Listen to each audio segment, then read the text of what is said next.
In 1453, Constantinople was the last remnant of the once great Byzantine Empire, a city that had withstood centuries of invasions and sieges. Nestled between Europe and Asia, it controlled vital trade routes, making it a city of immense strategic value. The city was protected by the Theodosian walls, which had been its primary defense for over 1,000 years. But now, a new enemy stood at the gates, the powerful Ottoman Empire, led by Sultan Mehmed II. The Emperor Constantine XI knew that without reinforcements from Christian Europe, the city would fall. The citizens of Constantinople, outnumbered and outgunned, prepared for what could be their last stand. The people of Constantinople knew that their once great city was on the brink of collapse. The streets were quiet, and the citizens moved in silence as they prepared for the impending siege. Food supplies were dwindling, and morale was low. Emperor Constantine had sent pleas for help to the Christian rulers of Europe, but little aid had arrived. The city's defenders, led by the emperor and his commander Giovanni Giustiniani, worked tirelessly to reinforce the walls. But they knew that it would not be enough to withstand the might of the Ottoman army. Sultan Mehmed II had been preparing for this moment for years. The young sultan, only 21 years old, had amassed an army of over 100,000 men, including his elite janissaries. He had also acquired a powerful new weapon, a series of massive cannons designed to breach the Theodosian walls. These cannons were so large that they required hundreds of men and oxen to transport. Mehmed was confident that with his technology and numbers, Constantinople would finally fall, and he would claim the city as his capital. On the morning of April 6th, the first shot was fired. The Ottoman cannons roared to life, and the first of the massive stone balls smashed into the Theodosian walls. The ground shook, and the city's defenders scrambled to repair the breaches. The bombardment continued for days, with hundreds of cannonballs raining down on the city. Inside Constantinople, the people prayed for divine intervention, but the walls were weakening, and hope was fading. Mehmed's army was vast, numbering over 100,000 men. Among them were the elite janissaries, highly trained soldiers who had been raised from childhood to serve the Sultan. These soldiers, clad in their distinctive white turbans and dark armor, were feared throughout Europe. Mehmed had also gathered engineers, artillery experts, and a powerful naval fleet to blockade the Bosphorus, cutting off the city from supplies and reinforcements. His plan was not only to attack the city from the land, but to surround it by sea, ensuring that Constantinople would be completely isolated. The centerpiece of Mehmed's strategy was his artillery. The basilic cannon, built by Urban, was the largest of its kind. It took hundreds of men to operate and hours to reload, but each shot could send a 500-kilogram stone ball crashing into the walls of Constantinople with devastating force. Mehmed's artillery experts had also developed smaller cannons that could be fired more frequently, creating a continuous barrage that would weaken the city's defenses over time. Mehmed's goal was simple: to breach the walls and take the city by force. Mehmed was confident that his cannons would succeed where previous attempts had failed. The Theodosian walls, though strong, had never faced such overwhelming firepower. With his cannons aimed at the most vulnerable sections of the walls, Mehmed ordered the bombardment to begin. The sound of the first shot echoed across the battlefield, and the ground shook as the massive stone balls slammed into the ancient walls. Constantinople's defenders knew that the real battle had begun. On April 6, 1453, the Ottoman artillery unleashed its first devastating strike on the Theodosian walls of Constantinople. The earth trembled as the massive basilic cannon fired its first shot, sending a 500-kilogram stone ball crashing into the walls. The defenders, led by Emperor Constantine and the Genoese commander Giovanni Giustiniani, were immediately thrown into action. They worked tirelessly to repair the breaches, but with each strike, more of the ancient walls crumbled. The people of Constantinople, watching from their homes, prayed for a miracle as the relentless bombardment continued. For days, the bombardment continued without respite. Every few hours, the massive cannon would fire, and with each shot, a new section of the wall was reduced to rubble. Smaller cannons were also used, firing more frequently, creating a continuous barrage. Byzantine engineers and soldiers scrambled to reinforce the damaged walls, but their efforts seemed futile against the sheer power of the Ottoman artillery. Supplies of stone and wood were running low, and the defenders knew they were fighting a losing battle. Despite the overwhelming force of the Ottoman attack, the defenders fought bravely. Byzantine soldiers launched several surprise sorties against the Ottoman forces, targeting their siege engines and cannons. In the cover of darkness, small groups of soldiers would sneak out from hidden gates in the walls, attempting to destroy the Ottoman artillery before being driven back. These desperate attacks slowed the Ottomans' progress, but did little to halt the siege. The walls were still crumbling, and the cannons kept firing.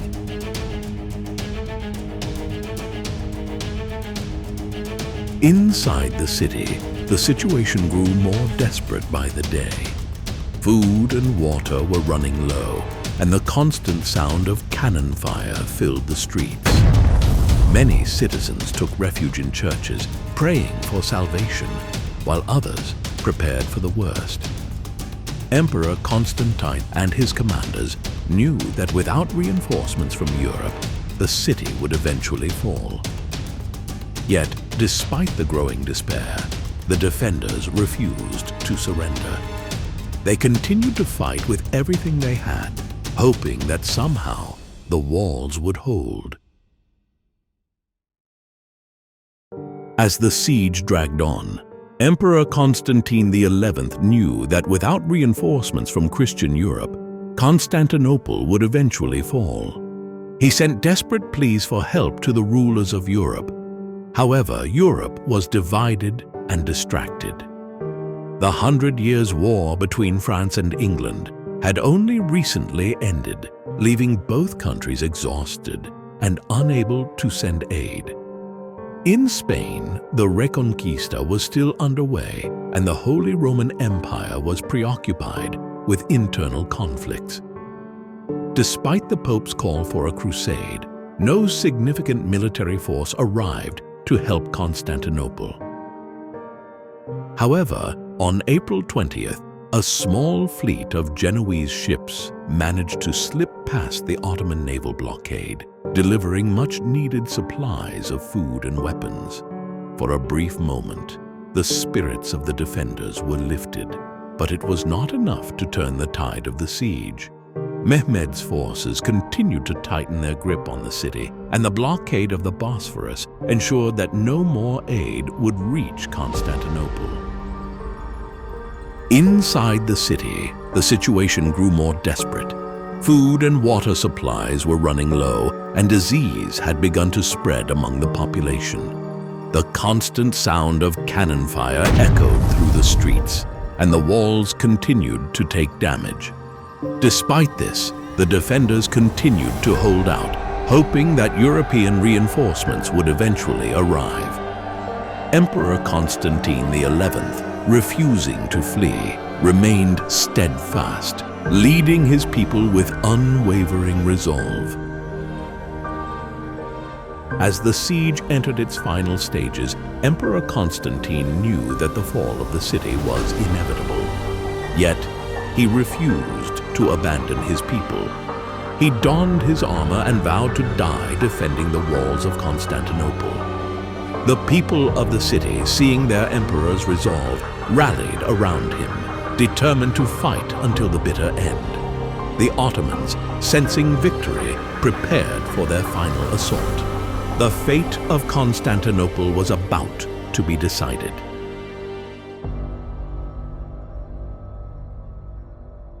On May 29, 1453, Sultan Mehmed II ordered the final assault on Constantinople. After nearly 2 months of relentless bombardment, the Theodosian walls were crumbling. The Ottoman army, numbering over 100,000 men, was ready for the final push. Mehmed had strategically placed his janissaries, the elite soldiers of the Ottoman Empire, at the forefront of the attack.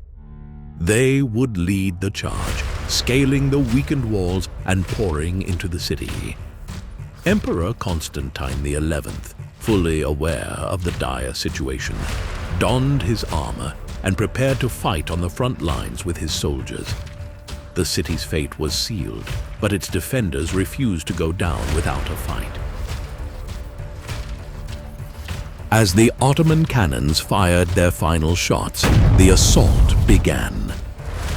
The janissaries, equipped with grappling hooks and ladders, surged forward, scaling the walls with ruthless efficiency. The Byzantine defenders fought back with everything they had: arrows, boiling oil, and stones. But the Ottomans were too many. Breaches in the walls allowed wave after wave of soldiers to flood into the city. Inside Constantinople, chaos erupted as the Ottomans broke through. Fires broke out in the streets, and the sound of battle echoed through the city as the defenders made their last stand. At the Lycus Valley, one of the most critical areas of the city's defense, Emperor Constantine XI fought alongside his soldiers. Refusing to flee or surrender, he cast off his imperial robes and led the charge as a common soldier. His bravery inspired the remaining defenders to continue the fight, but it was not enough. Constantine was eventually killed in battle, his body never found. His death marked the symbolic end of the Byzantine Empire.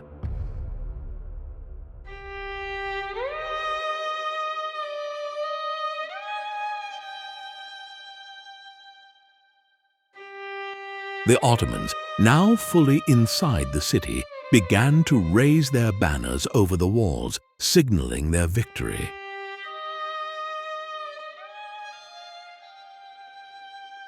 By midday, the city had fallen. Ottoman soldiers poured into Constantinople, looting and destroying as they went. Thousands of Byzantine citizens were either killed or taken as slaves.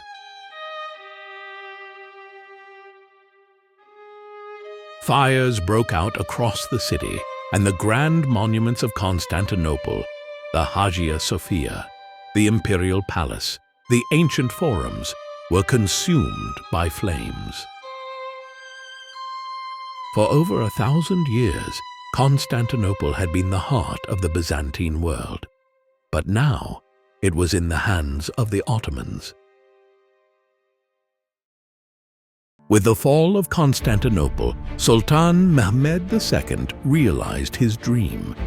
The city, once the jewel of the Byzantine Empire, was now the capital of the Ottoman Empire.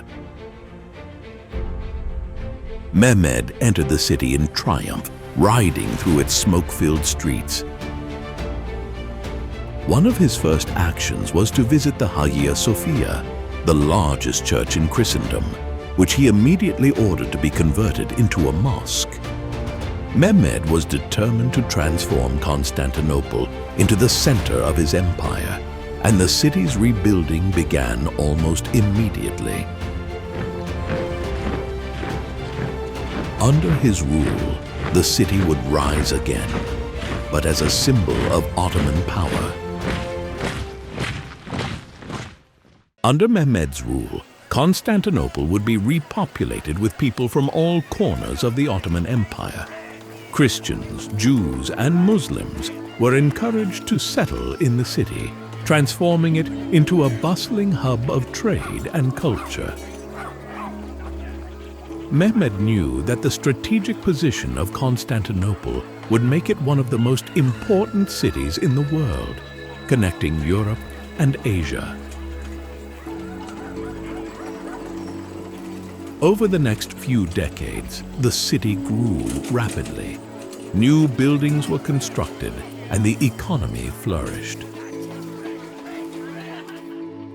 What was once the heart of the Byzantine Empire became the thriving capital of the Ottoman world. Although the fall of Constantinople was a tragedy for the Byzantine world, it marked the beginning of a new era for the Ottoman Empire. Mehmed II's vision was not only to conquer, but to build. He saw Constantinople as the key to connecting his empire with the rest of the world. Over the centuries, the city would become one of the largest and wealthiest in the world, a center of learning, commerce, and culture. The Hagia Sophia, now a mosque, Bachari, became a symbol of this transformation, a bridge between the Christian and Islamic worlds. Sultan Mehmed II's conquest of Constantinople not only changed the course of history for the Ottoman Empire, but for the world. The city's strategic position made it a key player in the politics and commerce of both Europe and Asia. For centuries to come, Constantinople, now Istanbul, would be at the heart of the Ottoman Empire, influencing culture, religion, and trade across the world. The fall of Constantinople marked the end of one empire, but the beginning of another.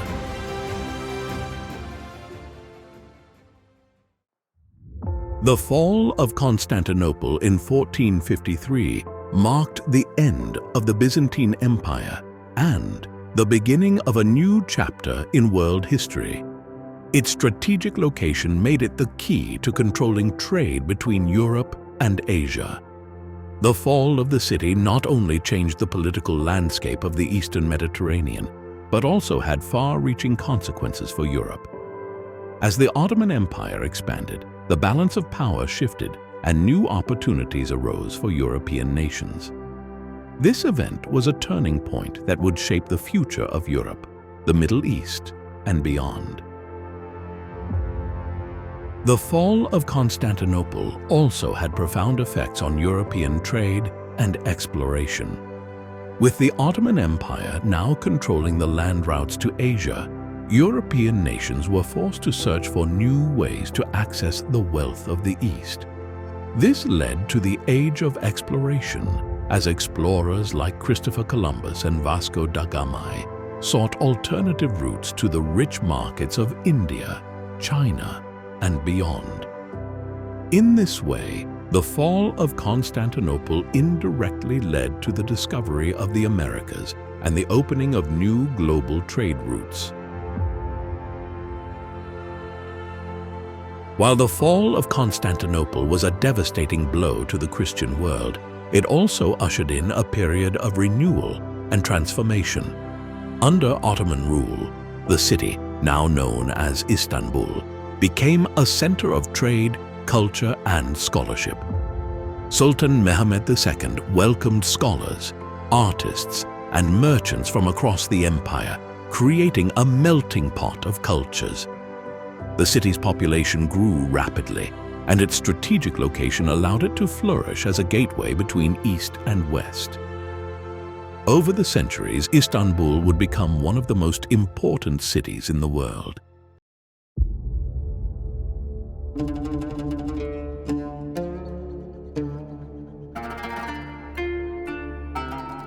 The legacy of the fall of Constantinople is complex. It marked the end of one of the longest-lasting empires in history, but it also signaled the rise of the Ottoman Empire, which would dominate the region for centuries to come. Today, Istanbul stands as a symbol of the resilience of human civilization. Its history is a reminder of the cycles of rise and fall that have shaped the world.